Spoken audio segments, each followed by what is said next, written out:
ശ്ലീഹാകാലം 6-ാം ഞായർ. വിശുദ്ധ ലൂക്ക എഴുതിയ സുവിശേഷം അധ്യായം 13 1 മുതൽ 9 വരെ. വിചിന്തനം 1. പശ്ചാത്താപം. ശ്ലീഹാകാലം 6-ാം ഞായറാഴ്ചയായ ഇന്ന് വളരെ ശ്രദ്ധേയമായ ഒരു പ്രമേയമാണ് യേശുക്രിസ്തു ഇന്നത്തെ സുവിശേഷ സന്ദേശമായി നമ്മുടെ മുമ്പിൽ അവതരിപ്പിക്കുന്നത് എന്നാണ് കരുതുന്നത്.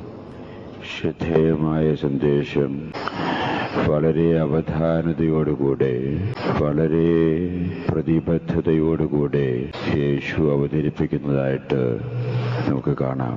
ഈ പ്രമേയം പശ്ചാത്താപത്തിന്റെ ആവശ്യകത എന്നുള്ളതാണ്. സുവിശേഷങ്ങളിലെ സുവിശേഷം എന്ന് അതിനെ വിശേഷിപ്പിക്കാം.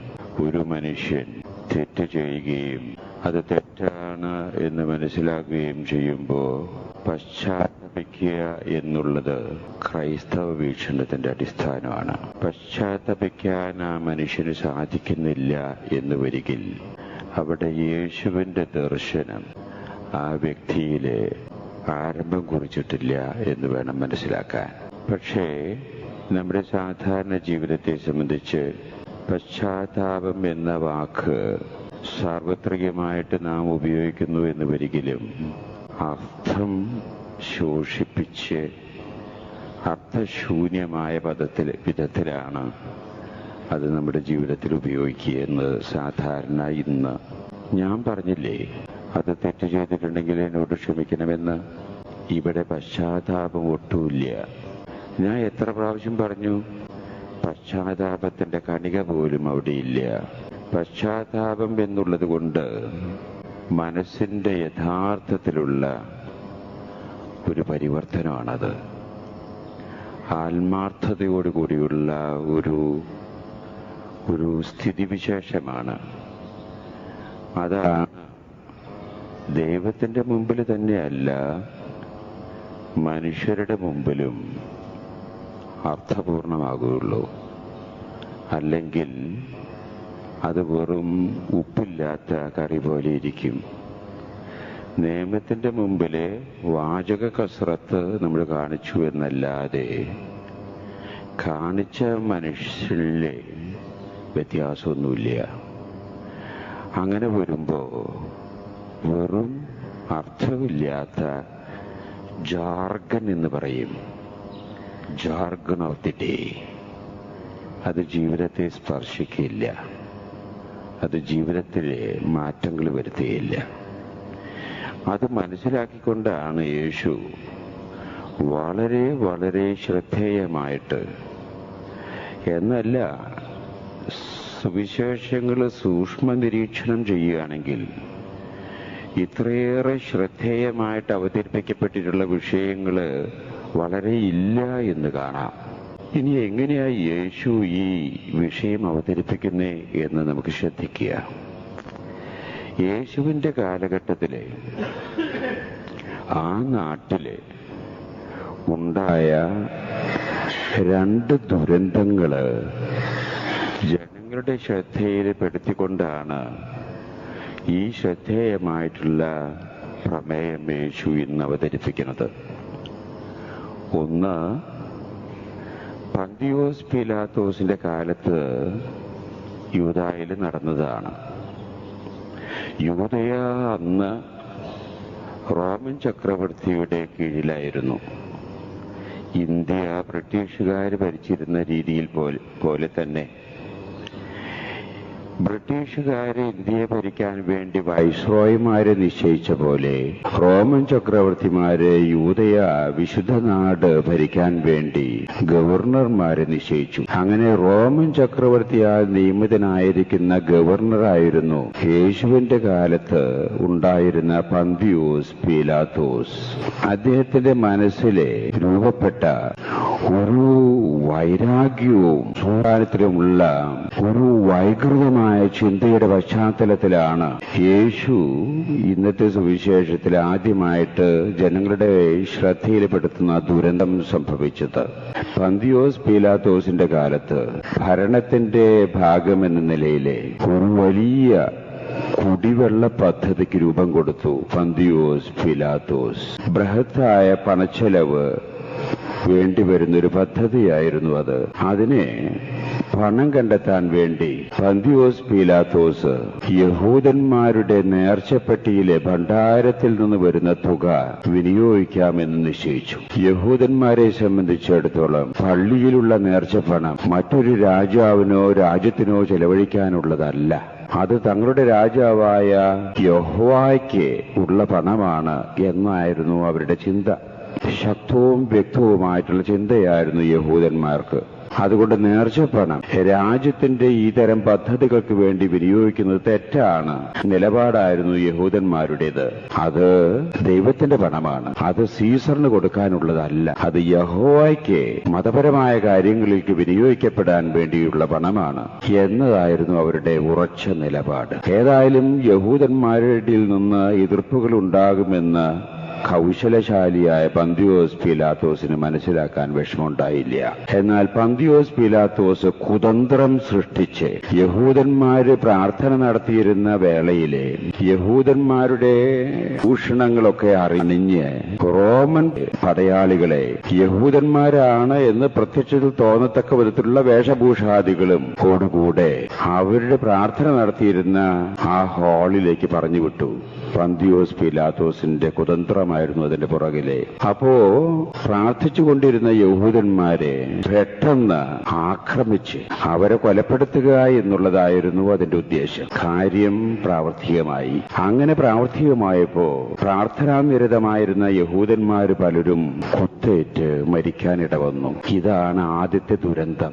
ഈ ദുരന്തം നടന്ന ആ സംഭവത്തെ സംബന്ധിച്ച് ഒരു കൂട്ടം ആളുകള് യേശുവിന്റെ അടുത്ത് വന്ന് സംസാരിക്കുകയാണ്. അവിടെ ഗാലിലിയിലെ സിനഗോഗിൽ പ്രാർത്ഥിച്ചുകൊണ്ടിരിക്കുന്ന യഹൂദന്മാര് ആകെ ബഹളം, രക്തത്തിൽ കുളിച്ച് പലരും മരിക്കാനിട വന്നിരിക്കുന്നു എന്ന ന്യൂസാണ് യേശുവിന്റെ കാതിലേക്ക് കൊണ്ടുവരുന്നത്. യേശു അതിനു മുമ്പേ അത് അറിഞ്ഞു കാണണം. ആ ന്യൂസ് അന്നത്തെ പത്രവാർത്ത എന്ന രീതിയിൽ തന്നെ അത് ഉപയോഗിച്ചുകൊണ്ട് യേശു തന്റെ ശ്രദ്ധേയമായിട്ടുള്ള പ്രമേയം ജനങ്ങളുടെ മധ്യത്തിലേക്ക് എത്തിക്കുകയാണ്. അന്നത്തെ പത്രത്തിലുള്ള ന്യൂസ് സുവിശേഷ സന്ദേശത്തിന് വേണ്ടി ഉപയോഗിക്കുന്ന രീതിയിൽ യേശു ജനങ്ങളെ പഠിപ്പിക്കുകയാണ്. യേശു അതിനെ ഇങ്ങനെ കണ്ടു. നിങ്ങൾ ആരെങ്കിലും വിചാരിക്കുന്നുണ്ടോ അന്ന് ഗാലിലിയിൽ മരിച്ച, രക്തം ചിന്തി പെട്ടഞ്ഞു വീണ് മരിക്കാനിട വന്ന യഹൂദന്മാര് മരിക്കാനിടവരാത്ത യഹൂദന്മാരെക്കാൾ പാപികളായിരുന്നു എന്ന് നിങ്ങൾ വിചാരിക്കുന്നുണ്ടോ? ഉത്തരം ജനങ്ങളിൽ നിന്ന് കിട്ടുന്നില്ല. യേശു തന്നെ പറയുന്നു, അല്ല മക്കളെ, അവരുടെ കഠിനമായ പാപത്തിന്റെ പശ്ചാത്തലമല്ല അവർക്ക് ഈ ദുരന്തം നേരിട്ടത്. ഇത് ചരിത്രത്തിന്റെ ചില വികൃതികള്, പ്രകൃതിയിലുണ്ടാകുന്ന ചില ദുരന്തങ്ങള്. ഈ വികൃതികളും ദുരന്തങ്ങളും തുടർന്നുകൊണ്ടേയിരിക്കും. പക്ഷേ ബുദ്ധിയുള്ള മനുഷ്യൻ ഇതിൽ നിന്ന് പാഠം പഠിക്കണം. പഠിക്കേണ്ട പാഠം ഇതാണ്. യേശു ജനങ്ങളെ പഠിപ്പിക്കുക, ഞാനും എന്റേതായിട്ടുള്ള തെറ്റ് ചെയ്തിട്ടുള്ള സ്ഥിതിവിശേഷത്തിൽ നിന്ന് മാറാൻ ഞാൻ ആഗ്രഹിക്കുന്നില്ല എന്ന് വരികിൽ, യഥാർത്ഥത്തിൽ ഞാൻ പശ്ചാത്തപിക്കുന്നില്ല എന്ന് വരികിൽ, അവർക്കുണ്ടായ ദുരന്തത്തെക്കാൾ വലിയ ദുരന്തമായിരിക്കും നിങ്ങൾക്ക് അനുഭവിക്കാൻ ഇടവരിക എന്ന പാഠമാണ് യേശു ആ നാട്ടിലെ ആ കാലത്തുണ്ടായ ഒരു ദുരന്തം ജനങ്ങളുടെ മുമ്പേ അവതരിപ്പിച്ചുകൊണ്ട് അവരെ ബോധവാന്മാരാക്കാൻ ശ്രമിക്കുന്നത്. അതുകൊണ്ട് കാര്യപ്പെട്ട കാര്യം, നിങ്ങളുടെ നന്മ കൊണ്ടല്ല നിങ്ങൾക്ക് ആ ദുരന്തം സംഭവിക്കാതിരുന്നത്, വളരെയധികം തിന്മ ചെയ്തതുകൊണ്ടുമല്ല അന്നത്തെ ദുരന്തത്തിനിടയായ ജനങ്ങള് അതിന് ഇടയാകാൻ ഇടവന്നത്. അത് പ്രകൃതിയുടെ വികൃതികൾ നടക്കും, അത് ഇന്നും ഉണ്ടാവും, അത് നാളെയും തുടരും. ഇത് കണ്ടും കേട്ടും ബുദ്ധിയും യുക്തിയുള്ള മനുഷ്യൻ അവന്റെ ജീവിതത്തിലേക്ക് പാഠം പഠിക്കാൻ ഇടവരണം. ഇതാണ് സത്യമായിട്ടുള്ള യാഥാർത്ഥ്യമെന്ന് യേശു ജനങ്ങളെ പഠിപ്പിക്കുക. രണ്ടാമത്തെ ദുരന്തം വിശുദ്ധ നാട്ടിൽ തന്നെ ആ കാലഘട്ടത്തിൽ ഉണ്ടായതാണ്. വലിയൊരു ഗോപുരം പണിയ ശീലോഹ എന്ന പട്ടണത്തിലെ ആ ഗോപുരം പണിയുന്നതിനിടയ്ക്ക് എഞ്ചിനീയർമാരുടെ കള്ളപ്പണിയോ എന്തോ ആകട്ടെ, ഗോപുരം പണിയുന്നതിന്റെ ഇടയ്ക്ക് അതൊക്കെ തകർന്നു വീണ് ഒരുപാട് നിർമ്മാണ തൊഴിലാളികൾ മരിക്കാനിട വരുന്നു. കൃത്യം എണ്ണവും സുവിശേഷത്തിൽ പറഞ്ഞിട്ടുണ്ട്. 18 നിർമ്മാണ തൊഴിലാളികൾ ആ ഗോപുരം ഇടിഞ്ഞു വീണ് മരിക്കണം. ഈ വാർത്തയും യേശുവിന്റെ മുമ്പിലേക്ക് ജനങ്ങൾ കൊണ്ടുവരികയാണ്. അന്നത്തെ പത്രത്തിൽ നിന്നുള്ള ചുടുവാർത്ത എടുത്തുകൊണ്ട് യേശു സുവിശേഷ പ്രഘോഷണം നടത്തുന്ന രീതിയിൽ ഈ വാർത്തയെ ഉപയോഗിച്ചുകൊണ്ട് ജനങ്ങളെ ശ്രദ്ധേയമായിട്ടുള്ളൊരു പ്രമേയത്തിനെ ഒരുക്കുകയാണ്. യേശു പറയുന്നു, മക്കളെ, ആ ദുരന്തം സംഭവിച്ച് കെട്ടിടപ്പണിയിൽ നിന്ന് കെട്ടിടം തകർന്നു വീണ് മരിക്കാനിടവന്ന ആളുകള് ജെറൂസലത്തിലുള്ള മറ്റു വ്യക്തികളെക്കാൾ, മരിക്കാൻ ഇടവരാത്ത വ്യക്തികളെക്കാൾ കുറ്റക്കാരായിരുന്നു എന്ന് നിങ്ങൾ വിചാരിക്കുന്നുണ്ടോ? അല്ല, അവരുടെ കുറ്റവും തെറ്റുമല്ല അവരങ്ങനെ ഒരു ദുരന്തത്തിന് ഇടയായത്. അങ്ങനെ വിചാരിക്കുന്ന ഒട്ടും ശരിയല്ല. അതിന് ദുരന്തത്തിന് ഇടയാകാത്ത ആളുകളൊക്കെ പുണ്യവാന്മാരാണെന്ന് നിങ്ങൾ വിചാരിക്കുന്നുണ്ടോ? തെറ്റ്. ഇത് പ്രകൃതിയുടെ നിയമമാണ്. ഇത് ഇനിയും തുടരും. പലതരത്തിലുള്ള ദുരന്തങ്ങളും വികൃതികളും ഇനിയും തുടരും. അന്താളിക്കണ്ട, ആരും വിധി പറയണ്ട. ബുദ്ധിയും ബോധവുമുള്ള മനുഷ്യൻ ഇതിൽ നിന്ന് പാഠം പഠിക്കണം. എന്താ പഠിക്കേണ്ട പാഠം? ഞാൻ എന്റെ സ്ഥിതി നന്നാക്കാൻ ഈ തരത്തിലുള്ള വാർത്തകള്, ഈ തരത്തിലുള്ള സംഭവങ്ങള് ഞാൻ ഉപകരിപ്പിക്കുന്നില്ലെങ്കിൽ എന്റെ സ്ഥിതി ഇതിനേക്കാൾ ദയനീയമായിരിക്കും. ഇതാണ് പശ്ചാത്തപിച്ചില്ലെങ്കിൽ നിങ്ങൾ ഇതിനേക്കാൾ വളരെ വളരെ കൂടുതൽ അധപ്പതിക്കും, നശിച്ചു പോകുമെന്ന് യേശു പറയുകയാണ്. ആ നാട്ടിലെ അന്ന് നടന്ന 2 ദുരന്തങ്ങൾ എടുത്തുകൊണ്ട് ജനങ്ങളുടെ ഹൃദയത്തിലേക്ക് ആഴത്തിലെ ശ്രദ്ധേയമായിട്ടുള്ള ഒരു പ്രമേയം യേശു അവതരിപ്പിക്കുകയാണ്. ഏറ്റവും കാര്യപ്പെട്ട കാര്യം, തെറ്റ് ചെയ്യാത്ത മനുഷ്യനില്ല. യേശുവിന് നന്നായിട്ടറിയാം, നമ്മളെക്കാൾ നന്നായിട്ടറിയാം. മനുഷ്യപ്രകൃതി ആയിരിക്കുന്ന രീതിയിൽ സ്വീകരിച്ചവനല്ലേ യേശു. പക്ഷേ ചെയ്ത മനുഷ്യൻ തെറ്റാണ് എന്ന് മനസ്സിലാക്കുമ്പോ ന്യായീകരണങ്ങൾ കണ്ടെത്താൻ ശ്രമിക്കാതെ, നീതീകരണത്തിന്റെ പശ്ചാത്തലത്തിൽ പോകാതെ, ഓരോ വാക്ക് ജൽപ്പന്നമായിട്ട് പറഞ്ഞുകൊണ്ട് തടിതപ്പാനുള്ള പരിശ്രമം അബദ്ധം വരുത്തിവെക്കുന്നു എന്നുള്ള വളരെ ശ്രദ്ധേയമായിട്ടുള്ള പ്രമേയമാണ് യേശു പഠിപ്പിക്കുന്നത്. ഈ 2 ദുരന്തങ്ങൾ കൊണ്ടും ജനങ്ങൾക്ക് അത് ബോധ്യം വന്നിട്ടുണ്ടോ എന്നൊരു സംശയം യേശുവിന് വന്നിട്ട് ഒരു കഥയും കൂടി യേശു പറയുക ഇന്നത്തെ സുവിശേഷത്തിലെ. ഇങ്ങനെ 3 വകുപ്പിൽ കൂടെ ശ്രദ്ധേയമായിട്ടുള്ള ഒരു കാര്യം ഒരു സുവിശേഷത്തിന്റെ ഫ്രെയിംവർക്കില് പെടുത്തുന്ന അധികം ഇല്ല എന്ന് വേണം മനസ്സിലാക്കാൻ. പറഞ്ഞ കഥ ഇതാ. യേശു പറഞ്ഞ കഥ, മുന്തിരിത്തോട്ടത്തില് സാധാരണ ആരും അത്തിവരം വെച്ച് പുലർത്താറില്ല. കാരണം രണ്ടും 2 തരത്തിലുള്ള സസ്യങ്ങളാണ്. രണ്ടിനും 2 തരത്തിലുള്ള പരിചരണമാണ് ലഭിക്കേണ്ടത്. മുന്തിരിത്തോട്ടത്തിന് ലഭിക്കേണ്ട പരിചരണത്തിന്റെ അത്ര കണ്ടൊന്നും അത്തിമരത്തിന് ആവശ്യമില്ല. അതുകൊണ്ട് വലിയ പരിചരണം സിദ്ധിക്കേണ്ട മുന്തിരിത്തോട്ടത്തിൽ വെച്ച് നടത്തിയ അത്തിമരം എന്നാണ് യേശുവിന്റെ കഥയിലുള്ള അത്തിമരത്തിന്റെ സ്ഥാനം. വളരെ ശ്രദ്ധയോടുകൂടെ, ബോധത്തോടുകൂടെ അവസരങ്ങൾ നൽകിക്കൊണ്ട് വളർത്തുന്ന ആ അത്തിമരത്തിന് ഇലകൾ മാത്രമേ ഉണ്ടായുള്ളൂ, ഫലം ഉണ്ടായില്ല. അതുകൊണ്ട് യേശു തന്നെ പറയുന്നു ആ കഥയിലെ, ആ അത്തിമരത്തെ വെട്ടിമാറ്റ്, എന്തിനു നിലം പാഴാക്കണം? ഏതായാലും ചിലരൊക്കെ ഇടപെടുന്നു. യേശു തന്നെയാണ് പറയുന്ന കഥയിലെ ഇടനിലക്കാരനെയും കൊണ്ടുവരുന്നത്. ആ ഇടപെടുന്ന ആ വ്യക്തികൾ പറയുന്നു, അത് 1-2 വർഷം കൂടി നിൽക്കട്ടെ, ഞാൻ അല്പം കൂടി അതിനെ മണ്ണ് പരിശോധിച്ച് സാഹചര്യങ്ങളൊക്കെ ഒന്നും കൂടി നോക്കി വേണ്ട ശിക്ഷണമൊക്കെ കൊടുത്ത് അല്പം ഉപദേശങ്ങളൊക്കെ ചെയ്ത് ചില മാതൃകാപരമായിട്ടുള്ള ശിക്ഷയും കൊടുത്ത് ഞാൻ അല്പം കൂടി ഒന്ന് നോക്കട്ടെ. എന്നിട്ടും പറ്റിയില്ലെങ്കിലേ നമുക്ക് വെട്ടിക്കളയാം. യേശു അത് സമ്മതിക്കുന്നു. ഇവിടെയും യേശു പറയുന്നു, കഥ അവസാനിപ്പിക്കുന്നത്, പശ്ചാത്തപിച്ചില്ലെങ്കിൽ, ഫലം നൽകുന്നില്ലെങ്കിൽ, നിങ്ങളുടെ ജീവിതത്തിൽ നിന്നുള്ള മനസ്സിന്റെ പരിവർത്തനം ഉണ്ടാകുന്നില്ല എന്ന് വരികിൽ ഈ അത്തിമരത്തിന് സംഭവിച്ചതിനേക്കാൾ അധികമായിട്ടുള്ള വിപത്താണ് നിങ്ങൾക്ക് സംഭവിക്കുക. വെട്ടിമാറ്റപ്പെടും, വെട്ടിമാറ്റപ്പെടും. ഇതിനുള്ള സൂചനകള് യേശു തന്നെ സുവിശേഷത്തിൽ പറയുന്നു. അവസരങ്ങൾ കൊടുത്തു, എന്തുമാത്രം അവസരങ്ങള് ഉപകരിപ്പിച്ചില്ല. യൂദാസിനോട് പറയുന്നു, ഇനി നിന്റെ സമയമായി, ചെയ്യാനുള്ളത് വേഗം ചെയ്യും മകനെ. അവൻ ഇറങ്ങിത്തിരിച്ചപ്പോ യേശു ആത്മഗതമായിട്ട് പറയുന്നു, അപ്പോൾ അന്ധകാരമായിരുന്നു. അവൻ ജനിക്കാതിരുന്നെങ്കിൽ നന്നായിരുന്നു. അവസരങ്ങൾ കൊടുത്ത് ഉപകരിപ്പിക്കാതെ വന്നപ്പോ ആ വ്യക്തിയെ സംബന്ധിച്ചുള്ള യേശുവിന്റെ നിലപാട് അധപ്പതിച്ചു, കെട്ടിഞ്ഞാന്നു ചത്തു. അവന്റെ അന്ത്യം അങ്ങനെയാ സുവിശേഷത്തിൽ രേഖപ്പെടുത്തി വെച്ചിരിക്കുന്നത്. അവനായാലും അവളായാലും അന്ത്യം യേശുവിന്റെ ദർശനത്തിൽ ഇങ്ങനെയാ മക്കളെ. ഏറ്റവും വലിയ ദുരന്തം നമ്മളിൽ വരുന്ന പാളിച്ചകള്, നമ്മളിലുണ്ടാകുന്ന വിപത്തുകള്, നമുക്കുണ്ടാകുന്ന കുറവുകള്, അത് മനസ്സിലാക്കിയിട്ട് തിരുത്താനുള്ള മനസ്സില്ലെങ്കിൽ തീർച്ചയായിട്ടും യേശുവിന്റെ ദർശനമനുസരിച്ച് വലിയ ആപത്താ നമ്മൾ വിളിച്ചു വരുത്തുന്നത്.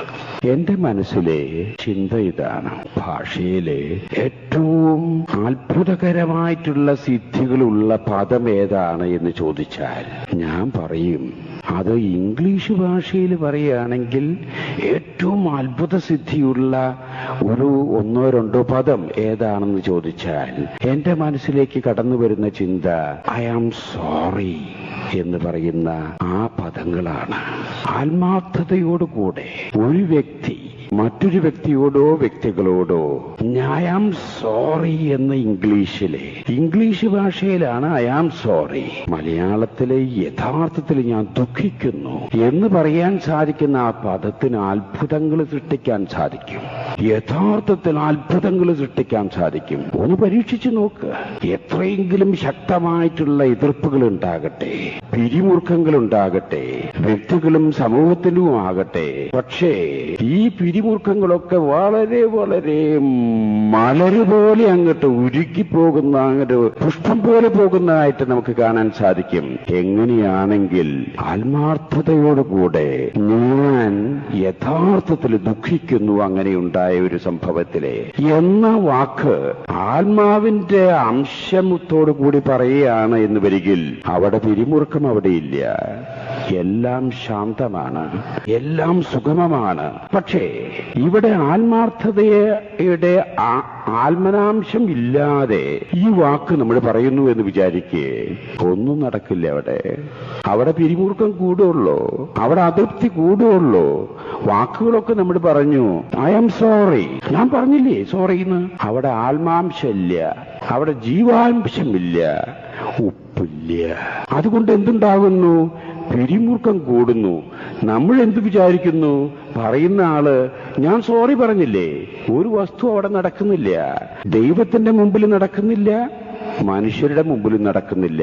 വെറും അർത്ഥമില്ലാത്ത കുറെ പദങ്ങൾ നമ്മൾ പറഞ്ഞു എന്ന് മാത്രം. അർത്ഥമില്ലാത്ത പദങ്ങൾ പറയുമ്പോൾ അർത്ഥമില്ലാത്ത കാര്യങ്ങളെ ജീവിതത്തിൽ ഉണ്ടാകുന്നുള്ളൂ. അനർത്ഥം വഴിതെളിയിക്കും. അത് ഇതിന്റെ ഞാൻ പറഞ്ഞില്ലേ, ദുഃഖം പറഞ്ഞില്ലേ, ഞാൻ സോറി പറഞ്ഞില്ലേ എന്ന് പറഞ്ഞിട്ട് അത് പറയണ കേട്ടിട്ടുണ്ടെങ്കിൽ അടിക്കാൻ വരണ മാതിരിയാ, ഇങ്ങോട്ട് ആക്രമിക്കാൻ വരണ മാതിരിയാ. ആത്മാംശത്തിന്റെ സാന്നിധ്യത്തിലെ ഒരു വ്യക്തി സോറി പറയുമ്പോ അടിക്കാൻ വരണ മാതിരി ഉണ്ടോ അതിന്റെ അർത്ഥം? അപ്പൊ അതിന്റെ അർത്ഥത്തിന്റെ ഒരു മണം പോലും ഇല്ലാത്ത ഒരു സ്ഥിതിവിശേഷം കൊണ്ട് നമ്മൾ ആരെ നേടും? ഏത് തമ്പുരാനെയാ നമ്മുടെ തമ്പുരാന്റെ മുമ്പിൽ അനുരഞ്ജനം? ഏത് മനുഷ്യന്റെ മുമ്പിലാ നമുക്ക് അനുരഞ്ജനപ്പെടാൻ സാധിക്കുക? എന്നാൽ അനുരഞ്ജനപ്പെടാൻ നമുക്ക് സാധിക്കും ആത്മാവിന്റെ അംശം അതിന്റെ ഉള്ളിൽ നിഴലിക്കുന്നു എന്ന് മനസ്സിലാക്കിയാൽ. അത് മനസ്സിലാക്കാൻ മനുഷ്യനെ പോലെ ഇത്രയും ത്രാണിയുള്ള ഒരു ജീവി പ്രപഞ്ചത്തിലില്ല. ആ ആത്മാംശത്തിന്റെ കണിക അതിൽ കണ്ടാൽ പിരിമുറുക്കങ്ങളൊക്കെ അവസാനിച്ചു, എല്ലാം ശാന്തമായി. അതുകൊണ്ടാണ് ഞാൻ പറഞ്ഞത്, ഭാഷയിലുള്ള അത്ഭുത സിദ്ധിയുള്ള പദമാണ് ഞാൻ ഖേദിക്കുന്നു എന്ന് ആത്മാർത്ഥതയോടുകൂടി ഉള്ള പറച്ചില്. ഇതോടുകൂടെ എന്റെ മനസ്സിലേക്ക് തള്ളിക്കേറി വരുന്ന ഒരു കഥയും കൂടി ഞാൻ നിങ്ങളോട് പറഞ്ഞിട്ട് ഞാൻ ഈ പ്രമേയം അവസാനിപ്പിക്കാം. വളരെ വളരെ ശ്രദ്ധേയമായിട്ടുള്ളൊരു പ്രമേയമാണെന്ന് എന്റെ മനസാക്ഷിയിൽ തന്നെ തോന്നിയിട്ടുള്ള ഒരു കാര്യമാണത്. അതുകൊണ്ട് ഞാൻ എന്റെ മനസ്സിലേക്ക് തള്ളിക്കേറി വരുന്ന ഒരു കഥയും കൂടി 2 മിനിറ്റ് കൂടോ എനിക്ക് അറിഞ്ഞുകൂടാ, എന്നാലും നിങ്ങൾ അതൊന്ന് സഹിക്ക്. കഥ ഇതാണ്. വിക്രമാദിത്യന്റെ സദസ്സ് ഒരു കഥയല്ലേ. വിക്രമാദിത്യ രാജാവ് ആ സദസ്സിലുണ്ടായിരുന്ന വലിയ ബുദ്ധിശാലിയായിട്ടുള്ളൊരു വിദൂഷകനായിരുന്നു വരരുചി എന്ന് പറഞ്ഞ ഒരു വിദൂഷകൻ. ഈ വരരുചി ബുദ്ധിമാനാണ്. അങ്ങനെ ഒരിക്കൽ ഒരു പറയ സ്ത്രീയെ വിവാഹം കഴിച്ച് കേരളത്തിലേക്ക് വന്നു എന്നാണ് ഐതിഹ്യം. ആലപ്പുഴ ജില്ലയിലെ വാഴൂർ എന്ന് പറയുന്ന മനയിലെ അദ്ദേഹത്തിന്റെ ഒരു മകൻ ജീവിച്ചിരിപ്പുണ്ടത്രേ. ഈ വരരുചിയുടെ മകനാണത്രേ ഈ നാരായണത്ത് ഭ്രാന്തൻ. വേറൊരുത്തനാണത്രേ വായില്ലാ മുത്തപ്പൻ. ഇങ്ങനെയൊക്കെ ഇവരൊക്കെ ബുദ്ധിശാലികളാണ്. അങ്ങനെയുള്ള ആ കൂട്ടത്തിൽപ്പെട്ട 12 മക്കളിൽ ഒരുത്തന്റെ പേരാണ് ചാത്തൻ. ഈ ചാത്തൻ ആലപ്പുഴ ജില്ലയിലെ വാഴൂർ മനത്തിലുള്ള ഒരു ആശ്രിതനായിട്ട് കഴിഞ്ഞുകൂടുകയായിരുന്നു. കഥയാണ് കേട്ടോ. അപ്പൊ ചാത്തൻ അവിടെ ഉണ്ട്.